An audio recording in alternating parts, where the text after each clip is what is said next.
Yes, yeah. Welcome back to the Klyph Notes podcast, episode 170. Remember, you can check out the podcast everywhere you listen to your podcast: Apple Podcasts, Spotify. I used to say Google Podcasts, which I don't think is a thing anymore. But like anywhere you listen to podcasts, you can catch this podcast, man. We're gonna jump right in, man, because I'm really psyched to have an opportunity to chop it up with this cat, who is someone who I have been following for a short time, have become a fan of, and just really feel honored that he's live with me on the podcast. Danny Marang, what's up, man? Hey, how you doing, brother? I'm doing really, really good, bro. Yo, so once again, as I was saying before we turned the microphones on, realizing that we are recording this literally in the middle of a day on a Sunday for a dude who works in the sports.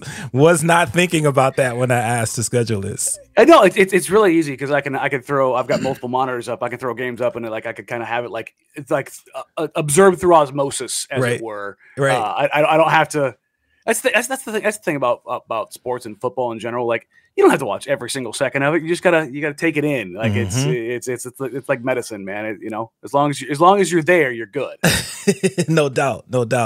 Well, yo, man, like I said, I've become a fan of the work that you've done, but not real. Haven't followed the journey completely all the way through. Mm-hmm. So you came on my radar a few years back when the Blazers Outsider show popped up. So that was my first time kind of seeing you.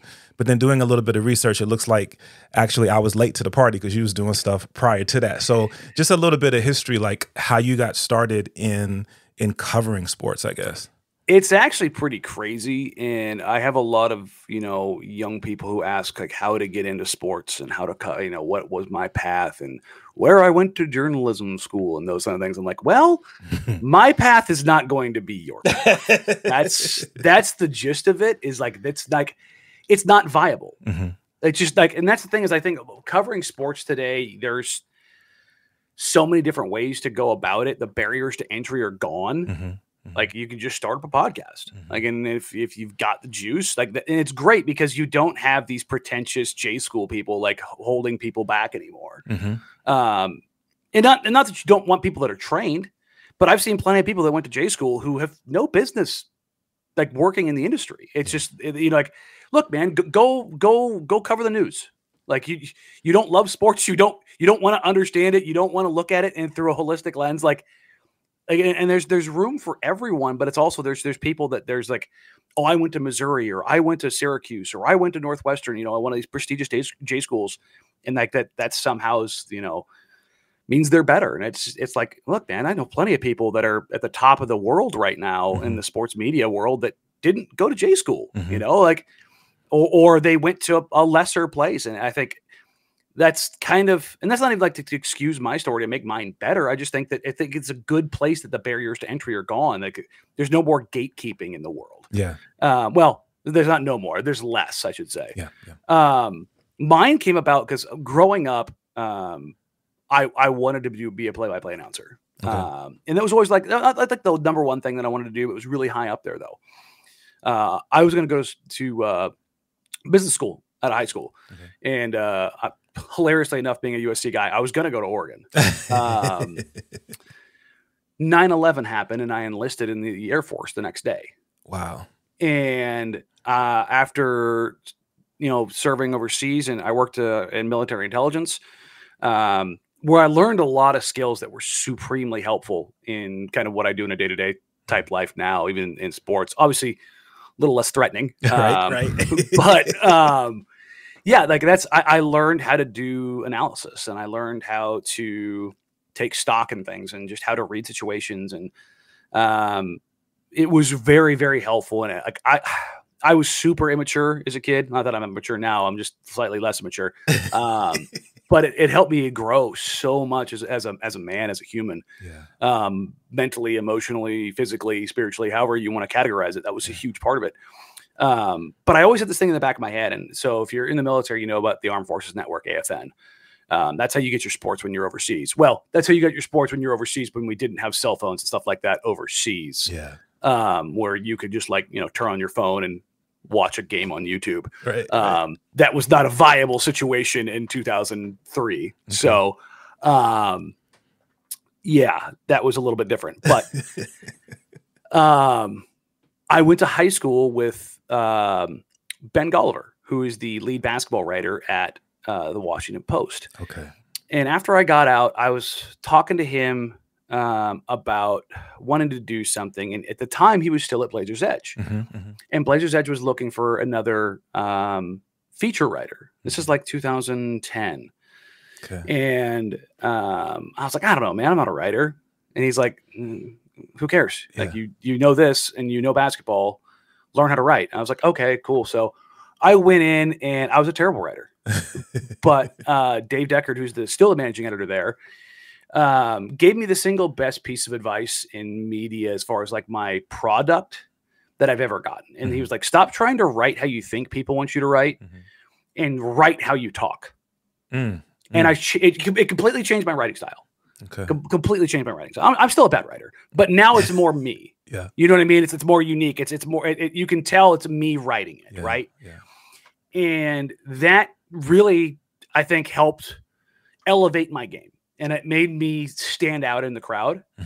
I wasn't afraid to take a stance on things. I did probably more research than anyone on the planet around the Blazers at that time.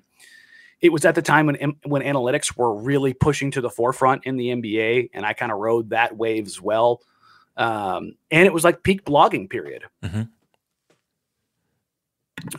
So after that, you know, I spent a couple years really cranking out feature after feature after feature. I was doing a couple features a month, along with like doing like post games and pre games and news and notes and things of that nature that everybody did back in the day. But then I want to say around 2012, 13, end of 2012, podcasts are still like catching on. Like they aren't real big. And Dave Deckard and I started doing the Blazers Edge podcast together.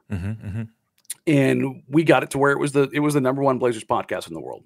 Okay. It was huge. As far as, you know, podcasts were at that point in time. I rode that. I did a couple hundred episodes and I got a lot of reps. And at the same time, down at 620, obviously it's a competitor of mine now, but be careful now. Yeah, I know. It's okay. I got friends at every station, man. It is what it is. That's how it works in this industry. Yeah. So Andy Bunker and Taylor Danforth were at 620, and Bunker was leaving for Atlanta at the time, and then I think Danforth ended up leaving like shortly thereafter. Dan Sheldon stepped in, and huge thanks to him. Like they gave me an opportunity to have the co-host job. I ended up not getting it, but it ended up like it just showed how ready I wasn't. So this was like 2014. Okay. I sat in all week, hosted every show all week. When I got back from Summer League that year with Dan Sheldon, and I was nervous as hell. And if I went back and listened to those, they would probably sound atrocious. Yeah. But they ended up going with Nigel Burton, and it was such a huge probably blessing for me because if had I gotten it, I probably would have just cratered out real fast because I just wasn't ready. Yeah. But I did more reps, and I did appearances with them, and I did appearances on other radio stations. I was doing news hits at KGW and news hits at Coin, and just kind of wherever people asked me to do stuff. And then in what was it, fall of summer of 2017. Okay. So I've continued doing the podcast, I've continued doing writing. Like it's just reps, right? And then I get a phone call from NBC Sports Northwest. Like, hey, do you want to come down and try out for the show? And I was like, TV? Like, I got a face for radio. What are we talking about here? But I was like, all right, cool. Yeah. So I went down there. I recognized a few people in the room, but otherwise it was people that I didn't know. Yeah. And we would do takes, auditions with other people that we didn't know. And so I did an audition with Shane Brendan, who ended up being one of my co-hosts, and Joe Simons, who ended up being one of my co-hosts. And the chemistry was immaculate out of the gate. Yeah. I'll never forget Shane and he told me he's a comedian. I'm like, look, man, I can do the basketball thing. I can't do the comedy thing. Like, I can be a smartass. And I go, what if we just compared every Trailblazers player to the Lord of the Rings character? Oh my gosh.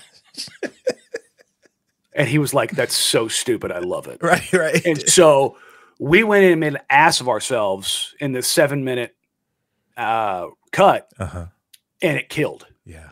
It killed. And then Joe was so good and so professional as a host, he just set me up to do basketball stuff. And it was very evident right out of the gate that the three of us just we just clicked. What's funny is the original part of the show was it was supposed to be a rotating show where it'd be like Shane and I one show and Joe and I one show and then Joe and Shane one show. And we did a couple like cold runs, and all three of us went into the GM's office and said, we all need to do the show together. Okay. And so we did the show together, and it was just so different. And it was great. Like, you know, it's still, Joe always brings this up. It's so cool that even a couple years later, somebody will see us somewhere, see one of us somewhere and be like, man, I miss the Outsiders. Bring it back. Bring it. It's like, it made such a deep connection with fans. It's like, it's still one of the coolest things ever. But, you know, that led to, 4 years? We had Joe and I did the math one time. It was like 540 episodes. Wow. So what you start thinking about, it's like, that's a lot of TV, man. Yeah, no doubt. No doubt. Yeah. So, and then obviously the show ended when the Trailblazers went a different way with the TV network. They left NBC Sports Northwest and went to Root Sports. And we tried to revive it with Root. Root just wasn't about that life. Yeah. So, you know, that's the way that the cookie crumbles in this industry. But during COVID, I lost a gig at a very big company that I was supposed to start March 17th, 2020. Oh, man. Yeah. Yeah. It was a little scary. I ended up working at a grocery store for about 2 months while I was looking for another job. We weren't in any trouble or anything like that, but it was like one of those things like, I don't know how long this is going to last. So I got to make sure there's some money coming in somewhere. Yeah. And I ended up getting a job at a manufacturing place. Hilariously, you know Juanita's tortilla chips? Yes. Yes. Okay. So the company I was working for, they are the company that makes the fryers that makes the tortilla chips. Like, they're 40-foot long fryers. Crazy. When I told you my path was unique, right? Trust me, bro. So I ended up being the logistics director for this manufacturing. It's an international manufacturing company out of Australia. Okay. But I had a friend there who was the HR director. And I didn't know this at the time. I just blind sent in a resume. I'm like, oh, they needed a logistics director. I could fill in there. I got a call 30 seconds later. It's a friend of mine from high school. She's like, do you want the job? She goes, you're overqualified. We'll hire you on the spot. Right. And I was like, I'm working in a grocery store during COVID. So I'm like, yeah, I'll take that job. You know? Yeah. I'm about to kill somebody in this grocery store. Somebody looks at me sideways again. Right. You know? So I took that, and I'm still doing the TV show, or we're on hiatus because of COVID. Right. We come back, and my boss was so supportive. He was a huge Blazers fan. He knew who I was beforehand. As far as like Blazers Outsiders. And so he, like, there was, like, you know, we'd have early games. He'd be like, yeah, go do the TV show. Like, he was so supportive and so helpful in it. And I told him when I took the job, like, look, the only thing I would leave you guys for, like, right now is if somebody came and offered me like a full-time radio gig. Right. And Brandon Sprague invited me in to co-host with him one morning. This was in 2022 and late fall, early winter, somewhere right around there. And co-host the morning show with him, and his boss, who's now my boss, Jeff Austin, was in there. And I go, hey, Jeff, you know, we haven't met, we've talked before, but I just want to let you know, if you have an opening anytime, here's my number. And it wasn't my phone number. It was like, this is how much it would cost.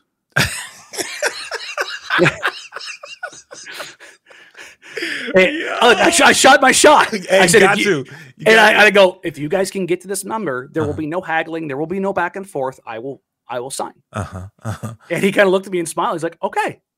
He's like, I'll keep that in mind. Right. And AJ McCord left Dusty a couple months later, and he made the call, and he goes, we'd love to bring you in. So I came in, you know, went through the interview process, and he said, we can get that number. Wow. Said, okay. And like, it was just perfect. Yeah. So, that's how we did that. And that was 2 years ago now. Mm-hmm. Dusty and I, we had our first show together, July 1st, 2022. Okay. So, okay. Yo, congratulations, bro. That's so crazy. Well, it's interesting to hear you tell the story, because I think anyone who listens to specifically the podcast, I think we get a sense of your path. One of the things that I so appreciate about listening to you is what you, I think, made reference to when you said you were given the counsel of when you were writing, just writing your own voice. I feel like that's one of the things that comes across. Whether you consider yourself or not, in my eyes, I feel like you are a journalist now. Whether I'm media, whether I want it or not. Right? Look, I'm writing, I'm doing TV, and I'm doing radio. It's like, you're definitely in that position for sure. Yeah, it is. And I've had people tell me it's like, Sean Hyken, who does the Rose Garden Report, Sean and I are the only guys outside of, Casey Holdall and Brooke Olsendam, the Blazers staff, who were at every single game. Right. And so it's like, I have become what used to be a thing, which was the radio beat reporter. There was like a guy from the radio station that was at every game, kind of a deal. And the only other guy I know who does that in the NBA, at least, is Chris Vernon, who's down in Memphis. Okay. But other than that, like, it's always funny when I get, people come to town from other cities for, their media. And they're always like, it's weird seeing a radio guy here. Yeah. Cause I'm like, there's just not many of us that are at these games. Yeah. And honestly, it's kind of a sidetrack, but working the 12 to 3 slot as a radio host is by far the best slot on the planet. Like, it's not the most preeminent, like, drive time slot as far as like visibility, but it allows me to do everything. Like, I can go to morning events. I can go to evening events. Like, the only thing I can't go to are practices sometimes because I'm on air. But other than that, it's like, it's so perfect because I can go to every game and I get home at like 1 a.m. Yeah. So I don't have to get up. Like, Sprague gets up at 4:15, man. I'm like, no. Right. No, dog. Yeah. There is a 0% chance of that happening. Yeah. Like, so I get home at 1, which means I get to sleep about 2:30. Yeah. And it's like, I get up about 8:30 and go do my show. It's like, it's perfect. It's such, and that's the other thing is like, I have like the perfect place to do this. And my co-host Dusty does the exact same thing with Ducks football because he's the Ducks sideline reporter. So it's just, it's so perfect. And I would not like, it was like, well, what if you could get more exposure, maybe get a bit more money? I'm like, no, because the time slot just works so perfectly. Yeah. Well, it feels like you found your lane. I mean, this is me speaking to you, having met you just a couple times at a Blazers game. But then, when you're in the position that you're in, people feel like they know you because we get to hear from you so much. We get to hear your stories. We get to hear your voice. But it really feels like you found your lane. Like this works for you and what you have to offer in terms of providing for us as listeners and fans of sports and what we're looking for. No, and I appreciate that, man. It's always awesome to hear that because it's one of those things where in this particular world, in the sports media world, there's always like, do you want more? Everybody's always trying to, climb to the next level. And it's not that I don't have ambitions, that I don't want to do more, that I don't want to have like my own little empire and make more money, all those kind of things. But I'm happy. Yeah. Like, I'm happy where I'm at. Like, I don't say this jokingly. Since I have gotten the radio gig, there has not been a single day where I've gotten up and been like, I don't want to go to work. That's lovely. Like, and it's so like, look, I don't make as much money as I used to. I used to make really good money as a business analyst. Like, and that was the trade-off. I worked, that's what I didn't say when I was started at Blazers Edge. I worked as a private contractor, as a business analyst for almost 10 years. Okay. And I worked for basically some of the biggest companies in the country. And I made really good money, but I was working 10, 12, 14-hour days, just burning every single day. And I made all this money. And what would happen was I would work like a 10-month contract, 12-month contract. And then I would take 2 months off and I'd go on vacation because I was so burnt out. Yeah. And I'd go to Italy. I'd go to Croatia. I'd go to England. I'd go to Spain. I'd go on a kick-ass vacation, right? But it was like, because it was one, because I wanted to, but two, because I had to. Yeah. Like, I was just so cooked. Yeah. I was like, I was good at what I did, but it was also like, it was just eating me up. And it got to the point where like, I can't keep doing this. Yeah. And now it's like, I can keep doing this. Like, I'm happy every single day, if certain opportunities come my way that I can expand on, awesome. And like, it's kind of the path that I've kind of gone down with doing the podcast and doing the Patreon. It's like, all right, let's take on a little bit more. Let's do a little bit more here. Let's do a little bit more there. And you start looking at, you know, not to get into the numbers, but like when you start doing enough numbers, like the money starts to add up real quick, and you kind of go, oh, okay, I guess people do care. And, you know, and that's when it's kind of a cycle that reinforces itself of like, I'm doing the right thing, so to speak. The you know, the scary part of it is this stuff isn't guaranteed. And one day it could all be gone. Like that's the difference between like working as, you know, a 9-to-5er, where you do have more certainty. You know, I'm on a contract. It doesn't mean they'd have to pay me out the rest of my contract, but doesn't mean that, you know, I can go get a job immediately, because doing this job, there's only so many of these jobs in the market. And if I want this job in this market, you know, how does that go for me? So it's there's certain checks and balances to everything for sure. But I wouldn't trade it for anything. No doubt. I mean, and it's obvious that you're passionate about it. So, you know, that old cliche, if you do what you love, you never work a day in your life, right? Like there's so much truth to that. Oh, dude, you know, you hear that so often. You hear that so often, but when it finally happens, if it happens, because it doesn't happen for everybody. Right. Not everybody gets, and that's why I tell everybody, I'm like, you will not hear me complain about my job. Because I know what the other side looks like. It was, you know, the old line, the world needs ditch diggers too, but it's like, yeah, I did that in the military, guys. Like, check that off. I'm like, I know what that life is. I don't need that. So, that's what's up. It's like I said, it's just a blessing. Like, like that phrase is tossed around so often. I think people kind of roll their eyes at it, but it genuinely is. It's so crazy that you're just like, I get to do this every day, and it's like that's, God, I'm gonna sound like a cornball, but you know, sign on the wall kind of a deal. Live, laugh, love. But like, I literally wake up every morning like, all right, let's go. You know, like it's such a stark difference to any other job I've ever had in my entire life. No doubt. And again, it definitely shows. It's funny that my favorite podcast that covered the Trailblazers was Rip City Report. And I was, man, when everything happened, and I appreciated how they explained, you know, what the Oregonian wanted to do and this, that, and the third, and it had to go away. Man, I was so bummed. And so, you know, definitely, I was just listening to today. I was just listening to Blazers Balcony, so I love what Casey and Brooke do. You know, I listened to The Briefcase. There's some other podcasts that I listen to, man, but I'm not just blowing smoke, bro. When I get the alert that you drop a new one, I'm like, all right, let's go. Because, and this is one of the things that, you know, I hit y'all on social. I was like, dang, I was so, and I appreciate Brandon really broke it down. Like you said, man, dude got to get up early in the morning. He shared, like, he's got daddy duty and this, that, and the third. He's coaching like 3 different things. It's like, so nuts, yo. It is. It's so funny because like he called me like so nervous when he was I'm like, why would you? It's me, dude. Like, well, you knew the exact thing that I was going to tell you was go. But go, dude. But he was. It legitimately. It was so hard for him to do it. But it's like, you know, he talked about, that's one of the things that I thought was so dope. Because if y'all haven't listened to that episode of Jacked Ramsays, man, you got to go listen to that one, because he breaks it down. He said, what did he say? He was like practicing, like rehearsing the call before he even got on with you, like how he was feeling so nervous. And I thought, man, but that's exactly what I'm talking about. The chemistry that I feel like Joe and Casey had. I feel like you and Brandon had that chemistry because both of you folks obviously cover sports, but you both bounced off each other so well. Neither one of you guys were just yes man and agreeing.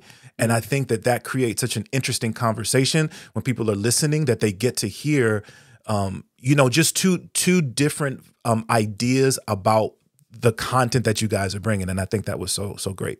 It was, and Brandon will come back occasionally when he can. I think I'm going to probably have a couple guests come through and rotate through, and I'm still kind of figuring out how I want to do it and what we're going to do for the season or how it's going to shake out. Just there's a lot of things to sort out, but yeah, if Brandon, what's funny is when I started the podcast, I started it as a solo venture, and I figured I'd just have some guests come through. And then I was talking to Brandon one morning, and I was like, what would you think about doing this?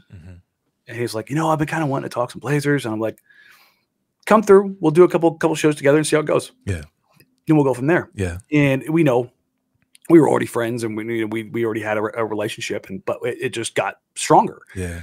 And I've been so lucky to have both Brandon and Joe Simons, because they have taught me so much about hosting and how to bounce things off, because I don't think people really realize this, but you have a 1 and a 2 chair when you're doing a radio show, or you're doing a TV show, and you have your host and you have your analyst.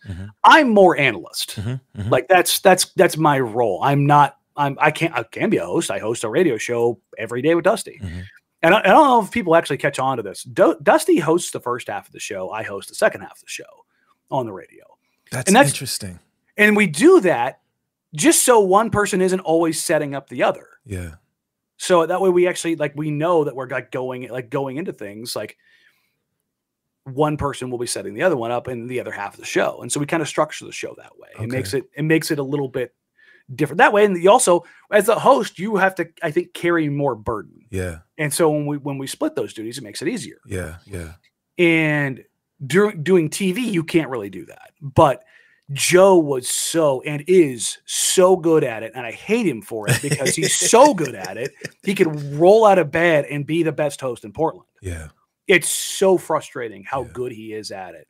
He just flips a switch and he just turns into the Joe Simons 2.0 bot, and it just hosts his butt off. And it's like, you monster.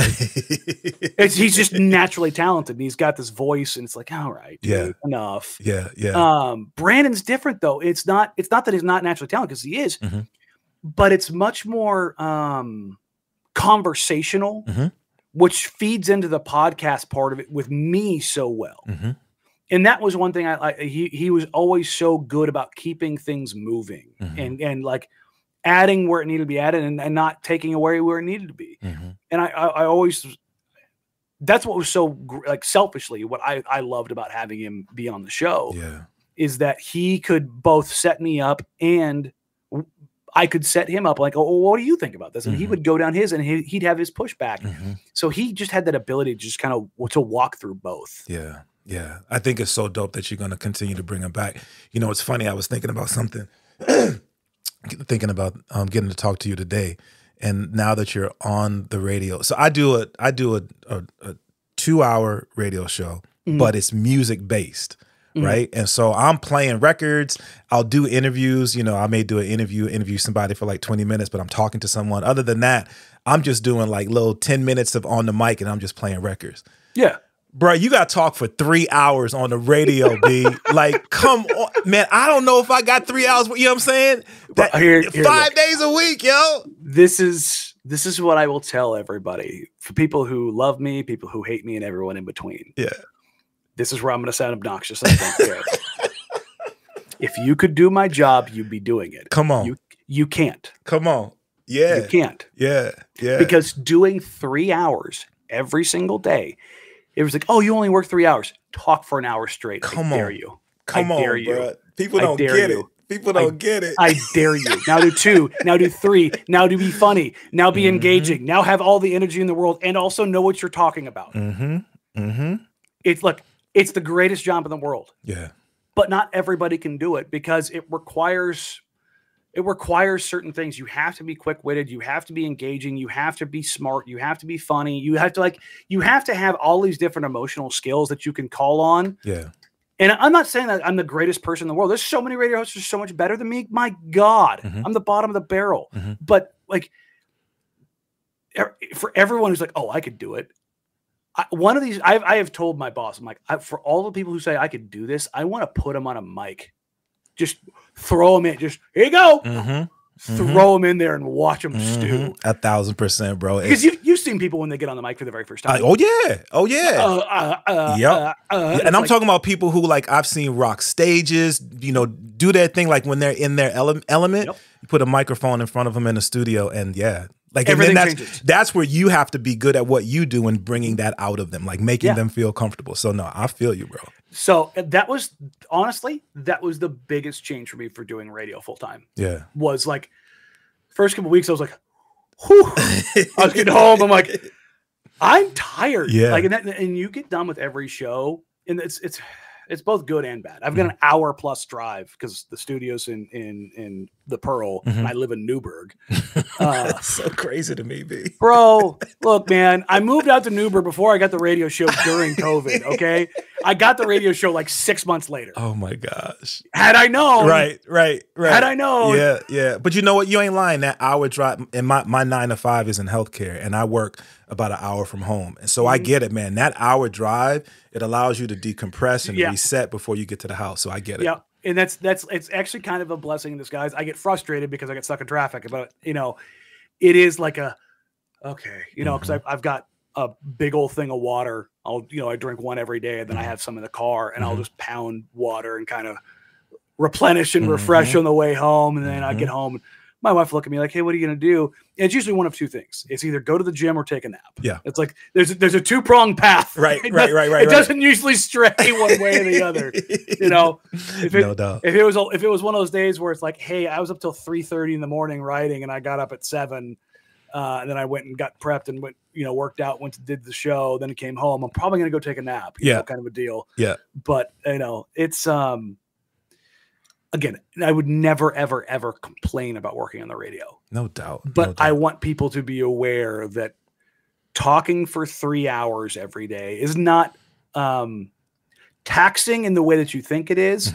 But if I invited you in to do a 3-hour show and you did every segment, by the end of it, you would want to curl up in a ball and sleep for the rest of the day. Yeah, it's mentally and emotionally exhausting. And that's the thing is like, and it gets quote unquote physically taxing when you do it for weeks and you're just sitting and sitting and sitting. Like if you ever watch the show on YouTube, you'll see me stand up and like go and stretch and do push-ups and like just do stuff in the studio to like move, because you sit in this stupid chair curled over this microphone like this for 3 hours. You start getting the Sasquatch or the Shrek neck. Right. It's like, oh no, you can't have that, dude. Smart man. Definitely smart man.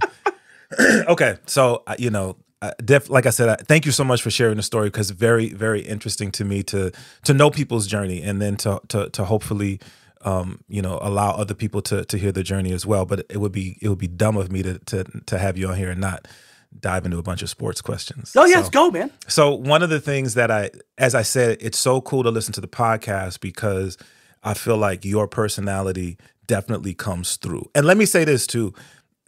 Sometimes I wonder when people are in positions, when they're entertainers, if they have a stage, whatever the case may be, where they have an audience, I wonder if people recognize the impact, like if it even resonates with you, the impact that you have on, hundreds, sometimes thousands of people or more. And I say that because, like I said, I've met you, I think, twice. So DJ OG1 is the homie. And so and when I've gone to games with OG and I've seen you, like the last time, I think maybe it was the first time, I was like, yo, Danny, what's up? And Klyph, he was like, hey, what's up, man? Like, dap me up. Like, like I was the homie. And I definitely appreciate that because I know who you are because I listen to you all the time. But you, bro, in no way do you have the I'm Danny Marang sort of persona. You know what I mean? I don't ever want to be that guy. Anybody who's ever come up to me who, if you've ever seen me anywhere, come say hi. Like, people think I'm pretentious or I'm an ass. Like I'm a smart ass. That's and the thing is, like, for radio, for the pod, for TV, it's probably tuned up 15-20% because you have to be a bit of a character. Like the part of doing this is entertainment, right? Yeah. And so do I turn it up a little bit? Yeah, I do. I lean into it.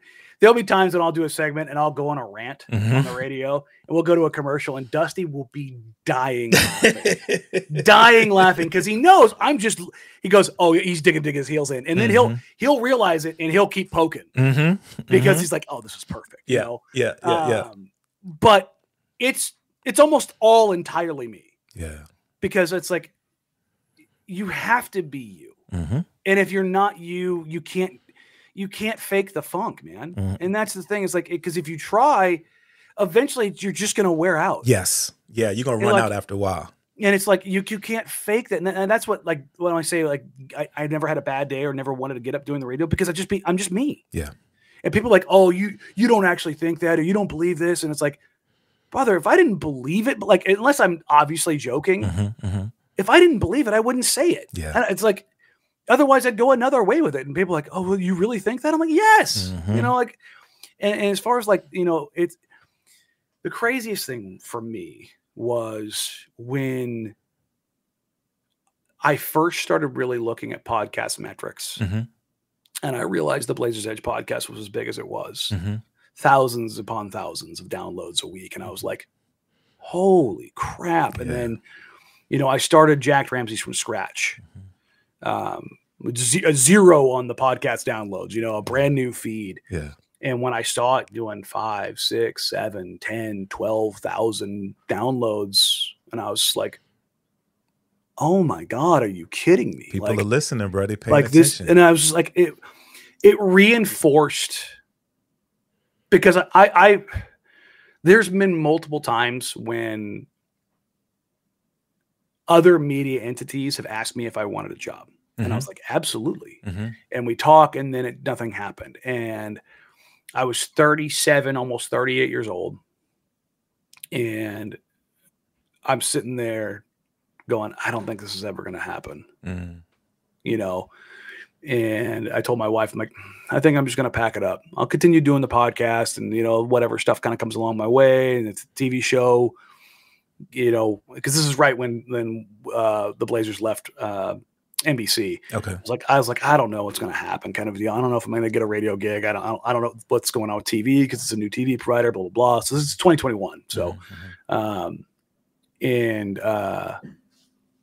it was, you know, not that long after that I get the phone call from 1080. Yes. It was like, you know, and that's when I was like, okay, I'm supposed to be doing this. There you go. And that was like, because I literally told my wife, like, I think that's it. You know, I think that's it. You know, it's been a fun run. And if I could tell, you know, my kids someday, like, yeah, no, your dad used to co-host the pre and post game show for the Trailblazers. And yeah, I've done radio, and yeah, I've done TV. And it was just something, you know, that would be like, hey, yeah, if you ever want to see it, your dad was cool once, you know, kind of a deal, you know? That was where I was with it. I was like, that'd be pretty cool. Yeah. And now I'm trying to hold on to this gig long enough so that I can have my kid can, you know, when we have one, can be like, yeah, no, my dad's a radio host. That's what's up. You know, because it just seems like that'd be a cool thing to tell your friends. 1,000%. Right? You know what I mean? Yes. And that's why I was like, I want my kid to be like, yeah, that's my dad. You know, and that's like the main motivation for stuff now. Like, you know, as I get older, because I'm 40 here in 3 weeks. So it's like, you're young man, I'm melting down. Nah, bro, you're a young man. You a young man. Okay. So I'm gonna just throw some stuff at you, bro. Yeah, let's go. WNBA coming to Portland. Yeah, man, it's so great to actually see it actually happen. You know, it hit a snag last year with a different ownership group. I've been talking to a lot of kind of like, you know, the movers and shakers around Portland, because they've got their nose up like, what's going on? Yeah. What's going on over here? And as much as I'm excited about the WNBA, the Bethal family, the family that's going to own the WNBA team, that owns the Thorns family, they are kind of like the new it family in Portland. And it feels like there's a vacuum there. And like the Allen estate is the caretaker of the Trailblazers, but I don't think Jody is as invested in being here long term, right? Because they're eventually going to sell the Trailblazers, and it feels like the Bethal family might end up kind of being the first family of Portland. Huh? Do you understand what I'm saying? Like you have those civic leaders, that invest in the community, and they're making their money. Don't get me wrong, right. But it was really interesting. I was watching them after the WNBA announcement. I was down there for the press conference, and they had like a block party.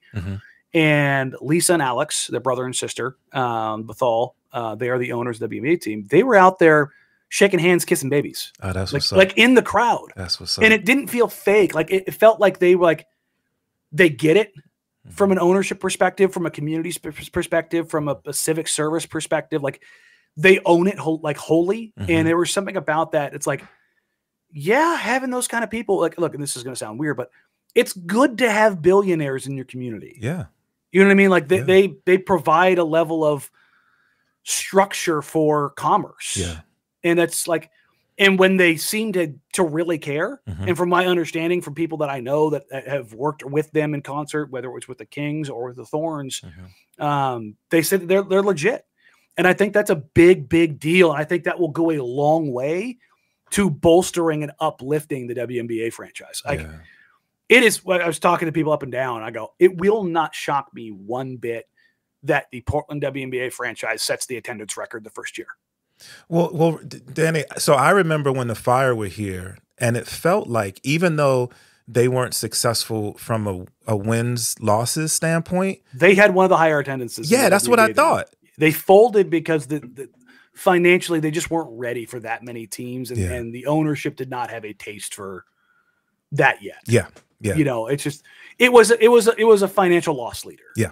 That's just what it was. That's what it feels like. And so with that, and then what we've seen with the support of the Ducks and the Beavers women's basketball programs, and just women's sports history in Oregon overall, I mean, it feels like, and you know, then you look at the Thorns and how well they're supported. Like I don't think people understand this. The Thorns are the most well-attended women's sports event in the world. That's crazy to me. Not in the country, not in the Northwest, the world. That's so dope, but it's crazy. Yeah, they're getting 20,000 a pop every single game. Yeah, yeah.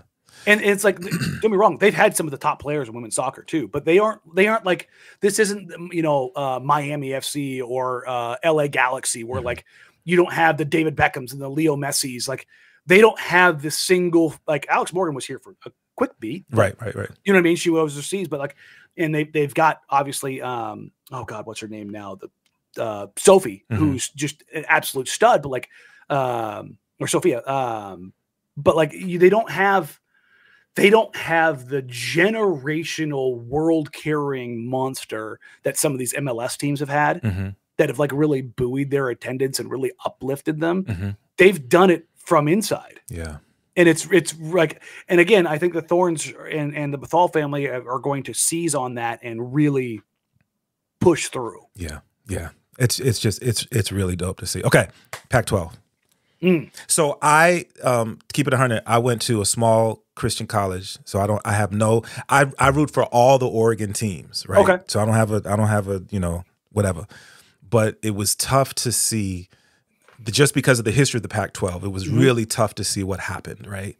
What I see happening now, I actually root for even more. The fact that this was an organization, this was a conference that was like, it's done, right? It's folding and there's no more. And to see it now look like it's going to just at least pull itself up and be able to exist. Who knows how successful it'll be and how long it'll take them to be successful in comparisons to some of the larger conferences. But I'm so rooting for it, man. Yeah, no, it was really interesting. So one of the first things Dusty and I ever did together was head down to Pac-12 Media Days in 2022. 3 days after USC and UCLA announced they were leaving. Welcome to the radio show. Boy, so we're down at LA Live with and it was awkward. Yeah. Awkward. Chip Kelly sits down and we're like, "How you doing, Chip?" He's like, "Well, everybody hates me today." Chip was great, by the way. Chip was so much fun for that conversation. Still one of my favorite conversations I've ever had in sports. Yeah. He started talking about how college football needs to become a socialist economy and tear down all the barriers, get rid of all of the conference, and just have like 140 team super conference. Yeah, like, I remember the way he broke it down made sense, though, B. He really did. It was like, Chip might be onto something here, but he was so done with all of the nonsense. He just wanted to coach football, which is why he's the offensive coordinator at Ohio State now. He's just done with the way that football is changing. Yeah. Lincoln Riley was a lot more buttoned up about the situation, as Lincoln is. But the other coaches, they were not thrilled, to say the least. Yeah. There were a couple that took some shots. And I think some of the pettiness is mostly done. I think for a couple of years it'll still exist, but yeah, the Pac-12 this is their Hail Mary, to use the football analogy. Is they're going to try to bring in, some of the Mountain West teams, bring in Fresno State, bring in Boise State, San Diego State, Colorado State, and then Tulane, Memphis, UNLV, and one other. There was another one added just I want to say last night or the night Florida before. School or something. I can't remember. Yeah. But again, they're going to have some version of it. Will it work? I don't know. I look at it and I go, Washington State, they keep winning games. That absolute craziness that they had up in the Palouse the other night, the night before last. It was Friday night. Yeah. They went into the double overtime. You know, Oregon State goes out there and takes care of business against Purdue. And it's kind of funny. Oregon State's not a Big Ten team, and they're the first former Pac-12 team to get to win against the Big Ten. Yeah, it's dumb because my Trojans fell apart yesterday against Michigan. Yeah, so sorry about that. Look, I'm wearing all black today in mourning. Okay, I see you. It's tough. It's tough. I said it on Twitter. I'm like, I will not let this game dictate the rest of my weekend. I will not let this game dictate the rest of my weekend. And I'm trying to not let it dictate the rest of my weekend, but it is firmly dictating how I feel the rest of the weekend. I've been like womp womp womp womp all weekend long now. But yeah, no, it is very cool to see. Now it won't have it'll be Pac-12 in name only, right? You know, it's not going to have the same history. There's no USC, there's no Washington, there's no Oregon. You know, UCLA I'll just leave out because they don't really matter. There's no Stanford, there's no Cal. You know, so that was what I want to ask you. So like the little that I've read that I understand, Stanford and Cal are locked in. But could there be a potential of them getting out of their and that's going to be the interesting thing. I from who I've talked to and what I believe, I think the ACC is going to lose their lawsuit, which means that teams are going to be able to leave the ACC. Okay, but I don't know if Stanford is going to look at the new Pac-12 and be like, yeah, that's the group, because we were going through this the other day on the radio. And Stanford wants to kind of associate itself with kind of higher level universities. And in the ACC, you have Duke, you have North Carolina, you have NC State. Like, I was at NC State. It's like, it's a top agricultural school. Like, you know, you have Georgia Tech, which Georgia Tech's like, I think it's like top 10 in public universities. You start going through like the ACC has some very, very high level institutions. The new Pac-12 would not. Like Boise State is ranked like 332nd. Fresno State was like 250. Like I went through each of them. It's like they're not bad schools, right. But they're not like top 50. Like the ACC is basically nothing but top 50 universities. And that's something at Stanford. It's like we're Stanford, you know, right? You know, and rightfully so. They have like a $34 billion endowment. Because that's their educator. The people that they educate go out and start these VC companies that make millions and billions of dollars. You know, they invent everything. So Cal's the tricky one because there's a dark horse world where Cal just doesn't compete in athletics again. Really? As crazy as that sounds. That does sound crazy. That's an option on the board. Wow. Because they're so financially screwed. Because they're getting the money from UCLA. For leaving because the public school that left the state and went to the Big Ten. UCLA is paying them, I think, $10 million a year. They're calling it Calimony. It's a great name. Yes, it is. Yes, it is. But like, what is Cal competitive in anymore? Now, don't get me wrong; they're undefeated right now in the ACC. It's hilarious. But it's like, what is happening here? It's you know, I would like to see Stanford and Cal kind of like come be like the anchors of the Pac-12 with Oregon State and Washington State. It would probably lift the conference up a lot. But I don't know if I see it happening. And it almost feels like, you know, these are the schools that are a part of the new Pac-12 are really going to just have to work on just building themselves up. What makes sense to me, I don't know that it does a lot for name recognition, but what makes sense to me is to bring Hawaii in just because it makes sense, and then get your football program set, and then bring in Gonzaga for their basketball program, and then, you know, everybody just got to win, and you got to get some people to give you some money. Basically, yeah, and that's the thing is like you bring in a Boise State who, look, that Boise State team went toe to toe with Oregon, and something goes their way, they win that game. And that's